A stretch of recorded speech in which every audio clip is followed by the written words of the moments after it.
Hey there, dream chasers. This is Hannah Pride, and welcome to Pride and Shine, the podcast where we explore the innovators and influencers of Dubai. Proudly sponsored by Pride Migration, your dedicated partner to make Dubai your reality.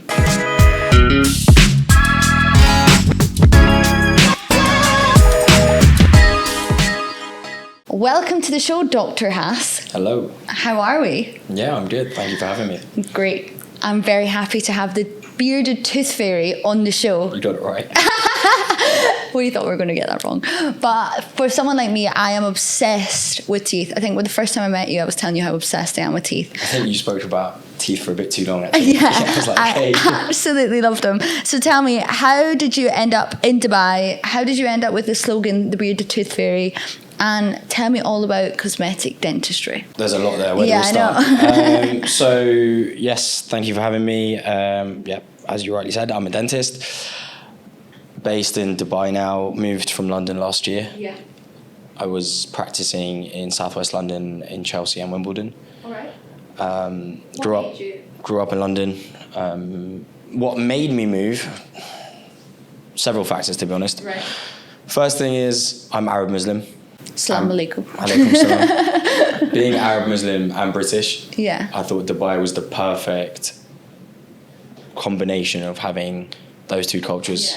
It 100% is. And every time I visited Dubai, I just fell in love with it more and more. Yeah.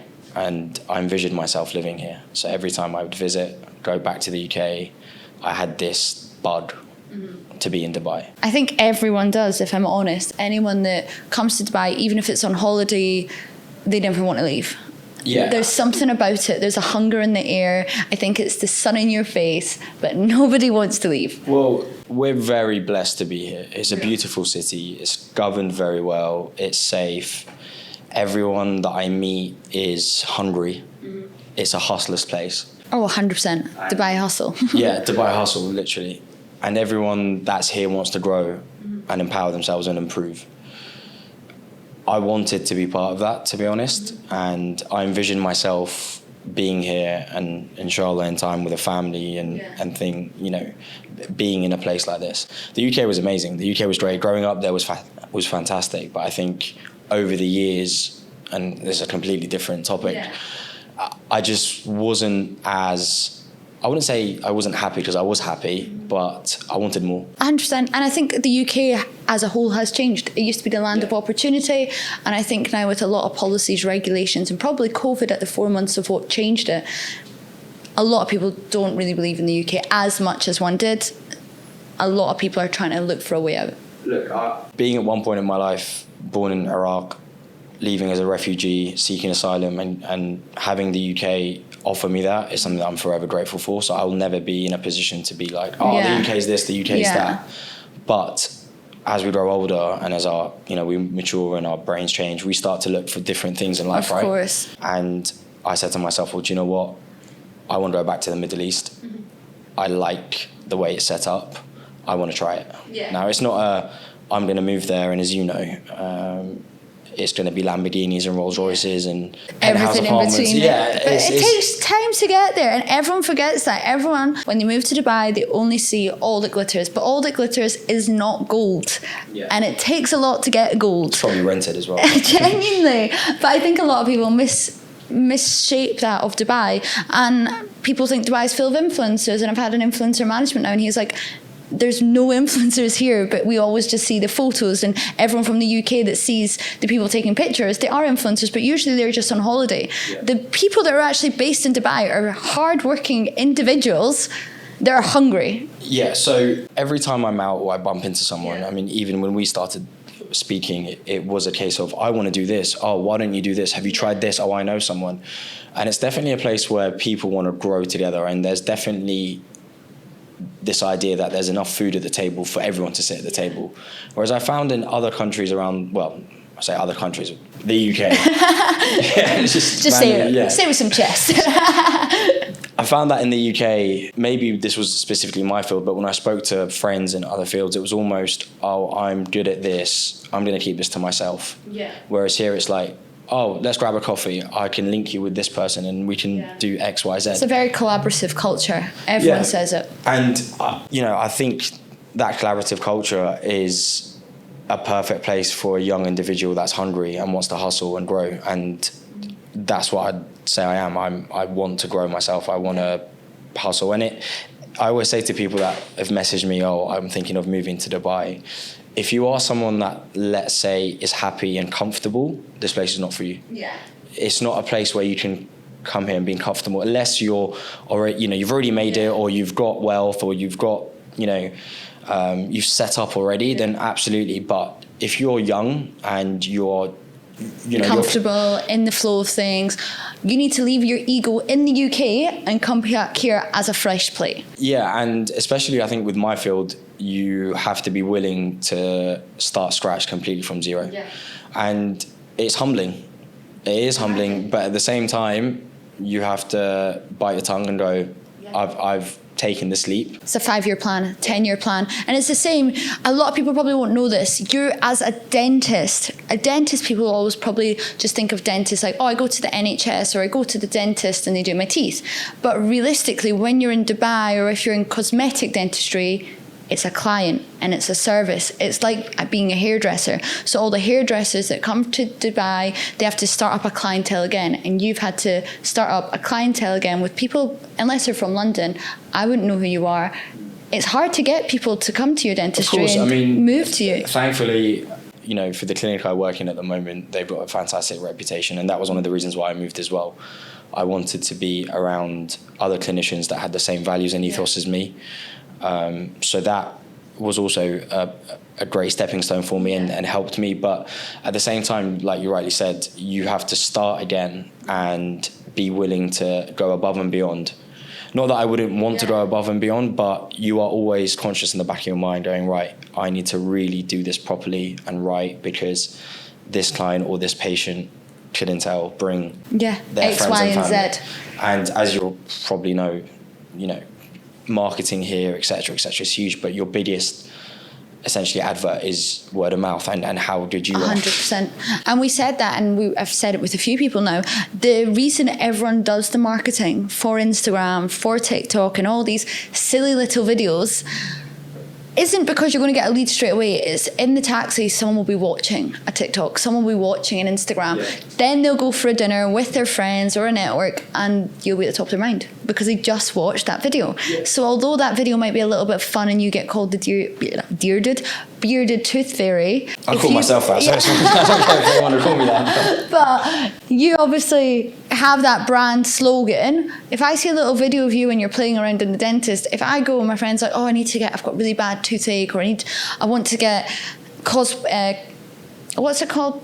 You can say bonding. Yeah, composite bonding. I was going to call it Trident. Composite bonding. I would go bearded tooth fairy, Dr. Hass. Yeah. And it is just that a little bit of reminder, because I don't think of dentists every day. But if I see your little video, it's a quick reminder. And I think as well, specifically with my field, patients don't actually like going to the dentist, whereas they'd love to go to the hairdresser. Yeah. Even if I go get a haircut, I'm excited. Of course. Whereas I can't imagine many people are buzzing to go see their dentist. I mean, I am. Okay, I love the feeling. I love getting a scaling polish. Yeah, but some people don't like going to the dentist if they've got an issue, right? Yeah. Because they've got all these connotations of going to the dentist. So I think we as clinicians, you'll see quite a few of us are doing different variations to the content we're producing on our marketing areas. It's not because we always want to do that, but it's actually just to show you the other side of us. Yeah. Because people buy into humans, right? 100%. People buy people. Yeah. And at the end of the day, yes, you have this amazing skill set and amazing, unique set of skills that you've been able to now obtain from university and have this job. But at the end of the day, you're now a salesperson, because to get someone through the door, you need to be the salesperson to be like, this is what I do and you should trust me because of X, Y, and Z. And it's one of these things, your skill set is dentistry, but to get someone through the door, because you're now not working for a dentist or like a government fund dentist, and they're coming to you for I want to look prettier, I want to feel better, it becomes back to a salesperson. Yeah, I mean, I don't really like to ever describe myself as a salesperson. Yeah. I think there's definitely an art to being able to communicate treatment, offer the alternatives and communicate it in a way so that the patients are aware of what they're getting done, why the benefits, the disadvantages, the time frames. So that's part of actually in our training, you know, we have to ensure that our patients get all that information for them to give us their consent to do the treatment, which isn't always the case here. Yeah, is it not? No, I'm like, some of the stories I hear of patients going to other clinicians. Now, I'm not going to sit here and name XYZ. That's not the type of person I am. But I've heard it where patients will come in and say, yeah, I went to this XY clinic and they're very known. I just got to sit down and this is what's going to be done. I had no say in the treatment. I got told to pick A, B, or C, and that was it. And I'm there describing to them about gum health and, you know, prevention and this, and they're like looking at me like I'm the idiot. Yeah, it's they're crazy. Going, what are you talking about? I mean, before... I just wanted white veneers, and now you're telling me I've got gum disease. Yeah. And that's crazy. because of the treatment I previously had. Yep. And then I look like the bad guy. I know. Do you know what? Before I moved to Dubai, I had been looking at composite bonding for years. Absolute years. I ended up getting ceramic veneers, which are obviously the veneers that aren't shaven down. I was telling the dentist that was doing them, I know X, Y, and Z and what will happen, blah, blah, blah. And I think she was a bit shocked about it. But I had gum disease when I was younger because I had bad composite bonding, trying to fill in a gap. And then I got scared to clean it properly because I would be scared it fell out. Do you know what I mean? But I think, and I say... That's another one I hear a lot. Patients that have come in with, let's say, substandard veneers, and they've been told, oh, don't floss because your veneers might fall out. What? Yeah. Sorry? I mean, Dubai they call it turkey teeth, but everyone in Dubai has veneers. I swear. Everyone's got perfect teeth. A lot of people have veneers. Not many have veneers that have been done properly and well. But look, at the same time, it is a bit like the Wild West here. Yeah, it is. There's some incredible clinicians and some incredible dentists, and then there's also those that are maybe doing things quickly and cheaply. And at the end of the day, the person that's going to suffer is the patient. But at the same time, patients need to also take some responsibility. Yeah. If something sounds too good to be true in terms of cost and time frames, then it probably is. Yeah. And if you've gone to another dentist, let's say, and they've said to you, we recommend you do X, Y, Z, or for example, before you even consider veneers, you should align your teeth. You need orthodontic treatment. Let's fix your bite. Let's fix the position of your teeth. And then a dentist down the road just goes, yalla, yeah, let's just do veneers today. Yeah, I'll change the movement of your teeth. Yeah, you need to... I sit and speak to a lot of real estate agents. When they get their first deal, the first thing usually they get is teeth. The amount of agents I've had to sit down and be like, have you had a scale and polish? Have you actually been to the dentist? How long have you had your veneers? How many vapes do you smoke? Your breath smells. And they just don't think, yeah, it's well and good, they look gorgeous, amazing, fantastic, but your dental health is shit. Well, again, looking gorgeous is subjective because I've seen some... awful ones. Yeah. It depends what you like, but some people like their teeth to look like Tic Tacs. I personally don't think it's great, but at the end of the day, if the patient wants that, the patient wants that. 100%. And how do you find, obviously moving to Dubai, what's the culture changes when it comes to dentistry? Because obviously in London and the UK, you don't see as many people as you do in Dubai with all the cosmetic surgery that they've had done. There's definitely a lot more, I would say, emphasis on cosmetics here. I'm not sure actually, because in the UK after COVID there was such a big boom of bonding Invisalign. Yeah. It might be due to the fact people had more disposable money and they wanted to invest it within themselves to look, you know, better, feel more confident. And why not? You know, your smile says so much about you. 100%. So I wouldn't say it's completely different, but I think the difference here is I found that patients in the UK were slightly more educated or were more aware of what was going on. Yeah, but they probably went to the dentist twice a year to even be confronted that they knew what composite bonding was. Whereas I think a lot of people that maybe get veneers in Dubai didn't even know what composite bonding was before they came to Dubai. Potentially, yes, but also Dubai is a very different market. Is it? It's completely different to the UK. I mean, if let's say you were to come see me in the clinic, there's a high chance that if I was, say, in one place in an area, I'd probably see you, then also see my friend, your family, friends, my granny. Yeah, and there's also this history.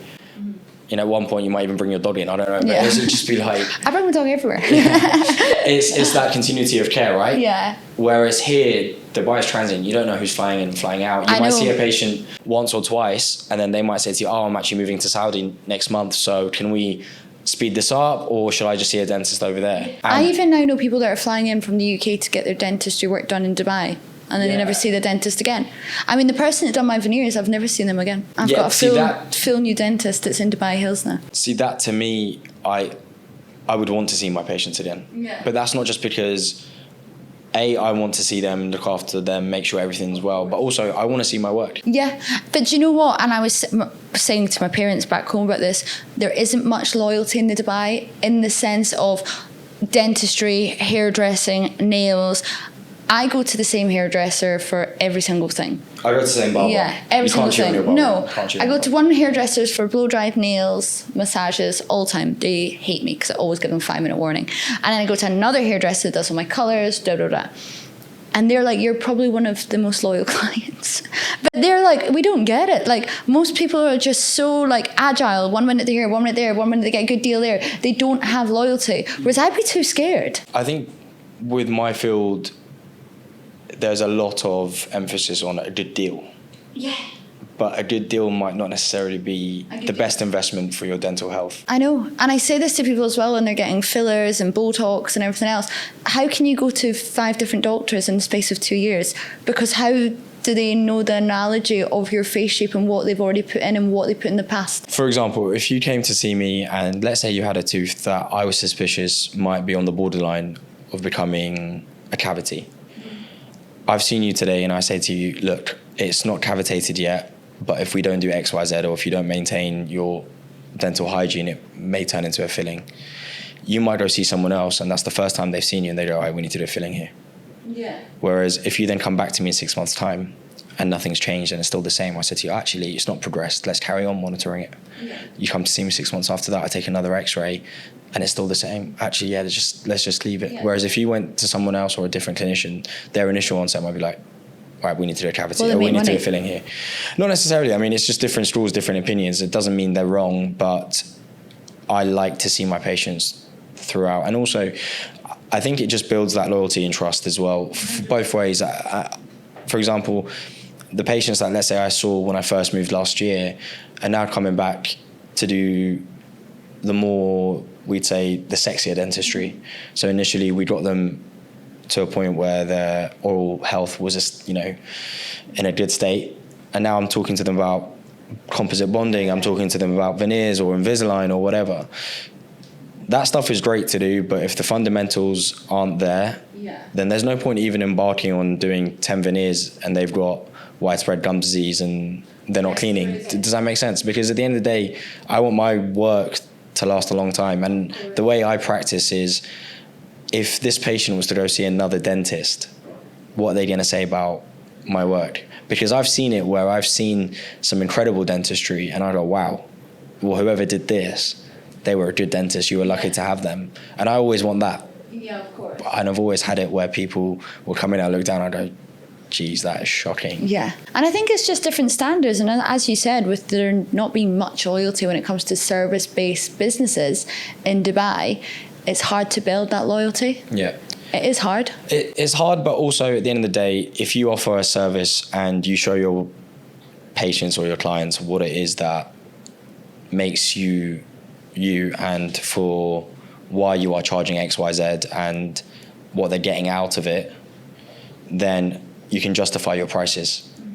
And the same way as if you went to a very fancy steakhouse, you're not going to go in the back and call the chef and say to him, excuse me, why are you charging me X amount when I can go to whatever and Cheesecake Factory. To be fair, Cheesecake Factory steak is not bad. but you know what you can get a steak there, we can get a steak somewhere else. It's just about knowing your value, and you could sell something, I've said before, you could sell something at £3 and you could sell the same thing at £3,000 and sell the same thing at £3 million. Yeah. If you can prove someone the value and they want to pay it, they will pay it. Yeah. It just depends the value to that individual. If you came to me and I said to you, look, let's just say an arbitrary number, this veneer is going to cost you 1,000 dirhams, which is very cheap, by the way, for a veneer. I know, I've been really scared. I'm like, I don't want them. But let's say you said to me, oh, but down the road they're charging 100 for one. I'm not even going to start a conversation of why you should come to see me, because I automatically see that you don't see my value. Yeah.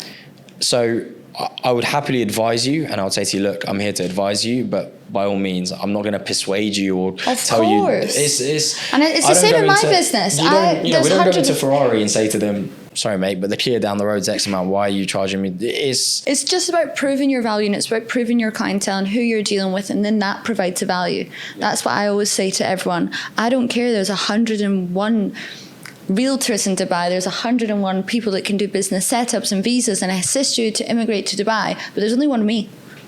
And it's what I bring to the table and what you see that I bring to the table. If it suits you, you're going to pay it. And again, with I think anything medical, there are always risks. It's not always going to go to plan. It's not always going to be 100%. And I'll be the first one to tell you, I've had cases where we've planned for X, but we actually end up with Y because of certain scenarios. But then it's that aftercare as well. It's that ability to, we're going to get you in next week and fix this, don't worry. 100%. Whereas I've had patients and actually friends, I've had friends who've gone to these places where they've had like 20 veneers done in a couple of days, and they've had all sorts of issues. They've tried to message the person that did it and they've been blocked. No way. Yeah. I mean, I was one of these dentist horror stories when I was younger. Like, I should never have had braces, ever. But I was on the borderline, and my sisters had very bad teeth. So they were like, you're on the borderline, classic UK at the time, everyone had braces. We'll just give you it for free, go for it. They took out teeth that were too big, so now I've got a very gappy mouth. I've had braces 3 times. You're a nightmare. 3 times I've had braces. Patient. I sleep and my teeth move. I talk and my teeth, because there's too many gaps and they can't do anything to stop these gaps now, I guess. Like, that's why we've had composite bonding. Like, I am now a dentist's best friend because I spend so much money, but I should have never been. I had good teeth. It was just a waste. It's not always necessary that you're a best friend if you're spending money. Sometimes we'd actually, You're like, go away. Yeah, I could just go away. But I'm sick of you. One of my friends, it was a good friend of mine, and he was actually very helpful in the sense when I moved over, he gave me a lot of advice, and he's moved back to the UK now. He's moving to Saudi. He had veneers done, and what's hilarious, well, it's not funny, but I'm sure he'll watch this and laugh. He went in without a lisp and came out with 20 veneers and a lisp. That happens to a lot of people. I mean, I'm sitting with a lisp today because I've cut the inside of my mouth, but yeah, I would not be happy if I did have a lisp. And when I saw him, I said to him, what has happened here? Why have you done X, Y, Z? And again, I felt really sorry for him that certain things weren't explained. Yeah. And it really frustrated me, because this is why I'm so anal about your communication of what you're actually getting done. Yeah. It's a good way to be. I mean, I get it all the time, and when I used to do a lot more business setups than I do now, people would go to the cheaper option a year down the line, Hannah, I need you to renew it. I've been hit with X, Y, Z, And I was like, well, they didn't tell you all the T's and C's at the start, where I did. I was faithful to what I was going to say. Look, the way I practice and the way I treat my patients, I like to go to bed without worrying about what I've done and just know, do you know what, Hass, you tried your best. You can go to sleep. I've got a moral conscience, and I'll never change that. No, you should. I might not earn the most money being like this, but I say this to any young dentist or any healthcare professional. To be honest, irrespective of what profession is that if you chase excellence and you do the right thing, the money will come left, right, or center. Yeah. But if you focus on money, it always comes back to bite you. It runs away. Yeah. It runs away. And tell me, how have you been able to build your clientele in Dubai? Because obviously you had a very successful dentistry line within London, and you've put that to the side, come and bettered yourself moving to Dubai. But how have you found building I'd say in London, again, I mean, I qualified in 2018, so I'm still not, I wouldn't say to you I'm the bee's knees other dentists out there. There's some incredible clinicians, but my aspirations is to be them and better, to be honest. Like, I want to be the dentist in Dubai that everyone goes to, and inshallah, I will get to that. That's what I aspire to be like. But I think it was, obviously social media helped building that up. It helped having, I'd like to think, a good reputation amongst my other colleagues who are referring patients to me from the UK, which is always a blessing. Yeah. And that's always a nice you know, pat on the back sometimes to be like, oh, that's cool, this dentist recommended me. You know, within professions, you kind of go, oh, okay, I must be doing something right. I know. And speaking about your name in a room that you're not there and high value is one of the nicest things anyone can ever do for you. It's so nice. And I've had it where people have reached out personally and said, you know, really nice things. And alhamdulillah, it is for those 2-3 seconds, I think in a place like Dubai, you need that. 100%. You need someone to know that they're blowing your torch in your corner, blowing your whistle. You look around Dubai and everything's on fire and you go, is my torch even on right now? Because you look around and you just see success and wealth. Now, we don't know the ins and outs of it. Yeah, all that glitters is not gold. Exactly. But you do need that. Do you know what? I'm doing all right. I'm doing all right. So yeah, social media definitely helped. I think social media definitely helps. It's definitely a big factor in Dubai, more than it was in the UK. 100% Instagram here and TikTok is like LinkedIn back in the UK. Just like how we use WhatsApp and whatnot as email, people even use WhatsApp stories to advertise what they do. It's a huge thing here. It's absolutely tremendous. And it's got, and you know, as we know, social media is a blessing, but at the same time can be the devil. Because it's social media. There's so many things we can go and talk about that. But for me, the way I'm trying to manage it and do it, alhamdulillah, it's working. But there's always more you can do. But at the same time, there are dentists here with like 500,000 followers, 20 likes. It's all bot. Yeah, it's all like it's absolute bollocks. But at the same time, patients buy into that. Really? Yeah. Are you intrigued? I mean, I must get, and this is a Dubai thing, everyone knows girls get everything for free in Dubai. It's known. But I will tell you right now, I honestly think when I must get probably a WhatsApp, 2-3 WhatsApps a week, special offer, dentist this, Botox, filler, all the time. I would never even reply. I would be too scared. Even the dentist that I now go to, the dentist I go to is fully because of convenience. I walk past it every single day. I've never seen one bit of advertisement, but I was like, oh, looks nice dentist. It's American, perfect, I'll go. If I was outreached by someone to tell me they were giving me a great offer every single day of the week, I would be like, there's something not right here. And it's the same way I would get people messaging me, hey, do you want to collab? And then I will go on their profile just to have a look. And half the photos are them with their girls and bikinis on a yacht, or and you're like, this doesn't align with my business. Where are you going to post me anyway? And then secondly, it's a little bit offensive, the entitlement of can I get this for free if I do a story or XYZ? And I'm always happy to collaborate and work with people, because at the end of the day, everyone it's a business. It's, you know, if you're an influencer, that's your business, that's what you do, and you're making a living out of it, and good for you. But to assume that I'm just going to get a service for free, and I don't. I politely reply and say, I mean, I'm very happy to collaborate, or we can work on something, but you're not getting it for free. Because at the end of the day, I value my time and I value my professional service. Yeah, of course. Do you think the entitlement now is kind of coming back in Dubai? Because I remember at one point everyone was like, can I have it for free? Well, not, they'd be like, collab. Can I do it for free? Can I do it for a post? Do you think that's now not happening as much, or do you think it's happening more? Honestly, I don't think I've been here long enough to be able to give you an accurate answer, but I've seen rappers, I've seen footballers, I've seen influencers, I've seen professional athletes. It's all of them have always paid for their service. And we may work on certain things with each other, and that's between me and them, but I've never been like, here, it's for free. Because I almost feel like it diminishes my value. Of course it is. And time's money, and you're working there, and you've learned a skill for 7 years. And I think that's a massive thing to really consider when you go to a dentist, when you go to a doctor, it was 5 years university, then a foundation year, and then it's learning every day. All right. But yeah, no, I get genuinely, it. I'm a year off, but you're a year learning every day. Like you, and this goes to, I think, most professions, you are learning something every day. 100%. Because every case is different, every patient is different. Your clinical skills might have a routine or pattern, but the way you deal with that patient, what that patient is like, how they approach you, how they communicate. You know, being a dentist is hard. I can imagine. When I was younger, I bit at them. Yeah, I always get bitten. And you can't bite the patient back. I'll just be like... I honestly say, like, I'd love to be a dentist because I'm obsessed with teeth.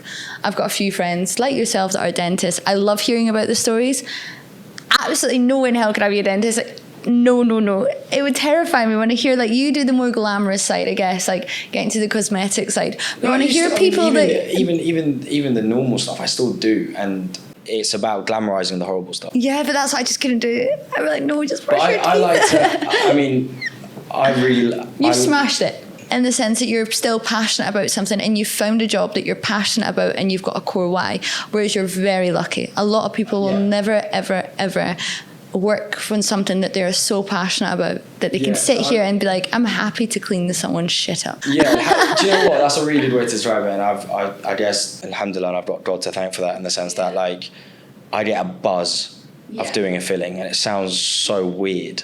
Yeah. But I think I'm more excited than the patient.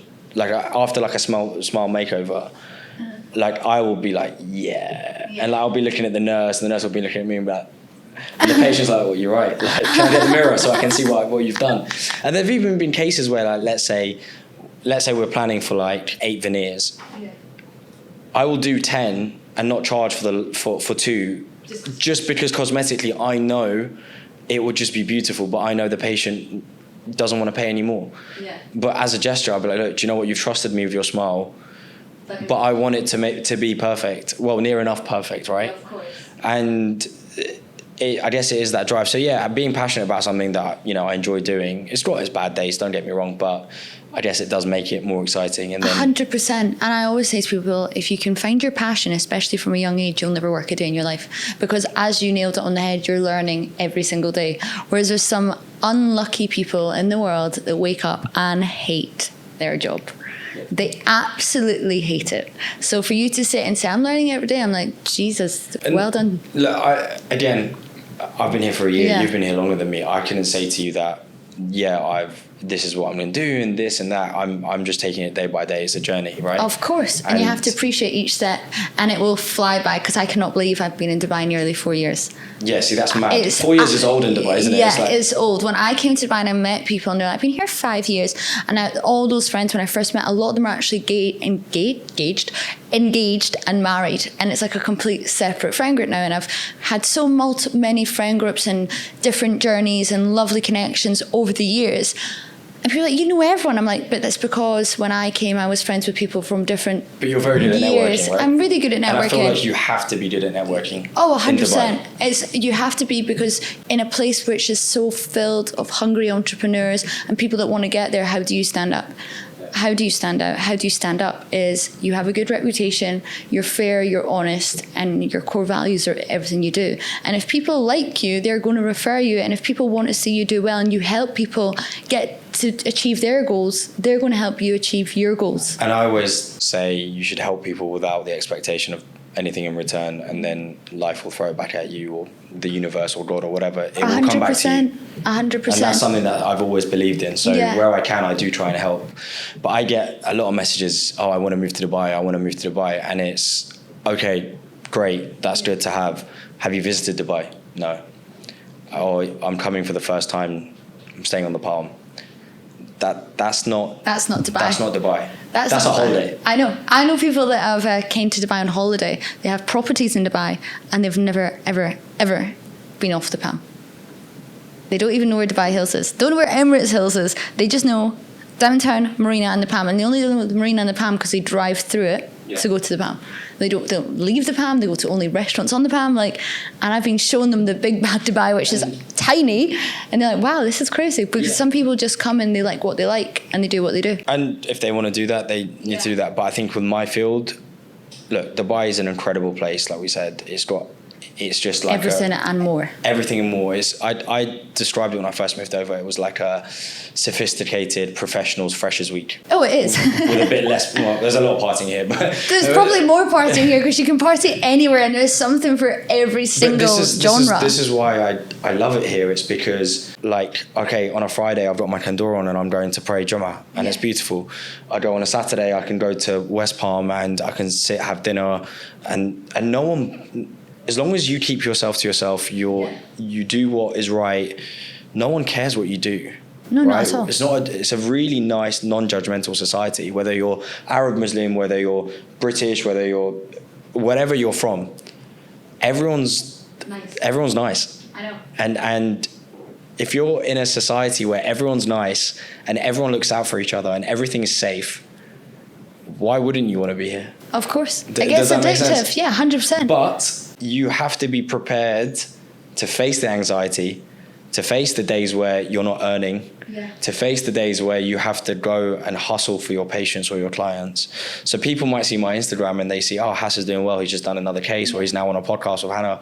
But they didn't see me in the gym handing out my business cards and awkwardly stopping someone that's mid-set and being like, oh, you're right, mate, like, how many sets you got left? I don't care about how many sets he's got left. I want to see if he wants to come in and get composite bonding or whining. No, genuinely. And then, that's what people miss. They always miss it. And it's a thing in Dubai, you have to leave your ego at the door. You have 100%. to leave your ego at the door. And it's fine, you can build up an ego again here after you've been here for multiple years and you've earned it.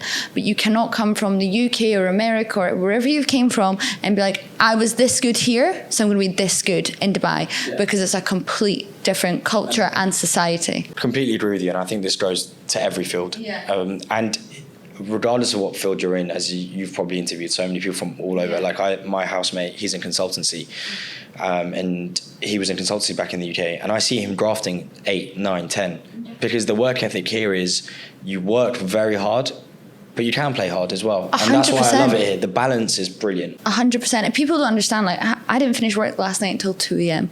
And they're like, oh, but you went for a nice dinner. I did go for a nice dinner, but that whole dinner we were sat talking about business. And it's amazing that we can collaborate, and it very much blends business and pleasure in Dubai. But there is no 9 till 5. And if there is a 9 till 5, you will probably not be in Dubai that long. And there is no such thing as saying no. It's yes, yes, yes. I'm meant to be on holiday right now, and I was like, no, you're flying in, you're giving me your time, I will make sure I have time for you, because that is the way Dubai is. You have to make time for people. And you have to make time for people, but also step back and drop the comparison. 100%. So that was something that I quickly had to just go, look, you're on your own journey, you can't look around, because you look around and if you're not disciplined and you've got your head screwed on, Dubai will eat you up and chew you back out. Because I know people that have moved out here, were here for 3 to 5 years, didn't benefit from the tax savings, didn't really set up a plan, and have moved back because they just spunked all their money on... Yeah, everyone. And you know that, yeah, of course, but that used to happen, I think, a lot more than it happens now. I think the culture's changed slightly. I think people now are definitely more up for actually...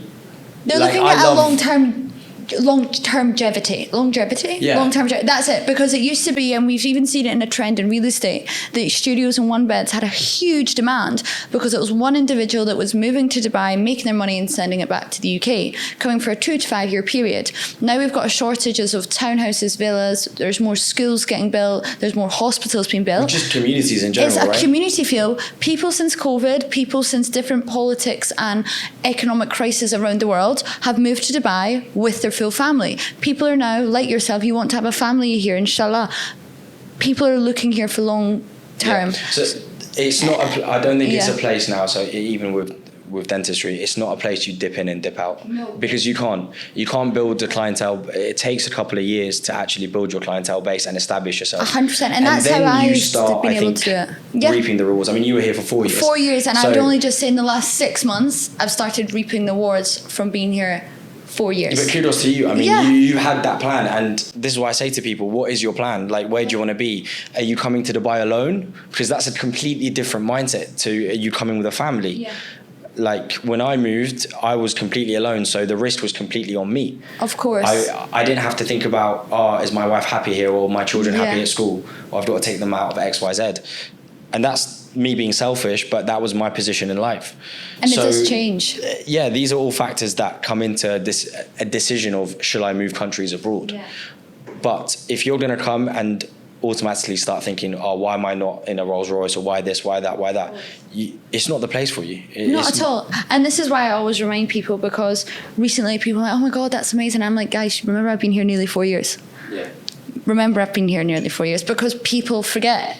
Because time goes so fast that all of a sudden you can think, oh my God, this person's here and I'm not there. And I'm like, but you've only been here a year or 2 years and you're still very fresh and new. Do you know what I also love about this place is so dynamic? Oh, it's so dynamic. Like there's XYZ issue, the government, who I think are incredible, all right, we're going to do this and it's fixed. Yeah. Well, look at all the roads that are getting built now on Sequeen and Sheikh Zayed to it's make like the better. We had, XYZ happen. Okay, cool. We're going to fix it like that. And we've still got the M1 being built and it's been like 10, 15 years. Because I was like... I think they've built Marina twice and the M1 is still being built. The average speed cameras are still there and... Do you know what I mean? No, it's crazy because... They're building a casino in New Palm and the same time, I guarantee you the M1 still won't be finished. No, genuinely. I can't believe I live in Dubai Hills and I drive up and down this road. And it was the other day I looked, I was like, bloody hell, when did all these new bridges come? Yeah. What? When did they come? And that's because when they say they're going to do something, there's no, and this is when people really don't understand. When I say in Dubai, there is no stop. If you're a roadie or a tari or a tradesperson in Dubai, there's 4 shifts. Yeah. There's 4 shifts to ensure that the buildings are completed on time, the roads are finished to a high standard. If you're on sales, usually people within sales will actually take a break around lunchtime and they'll work really early to get the US time and the UK time and then really late to hit it.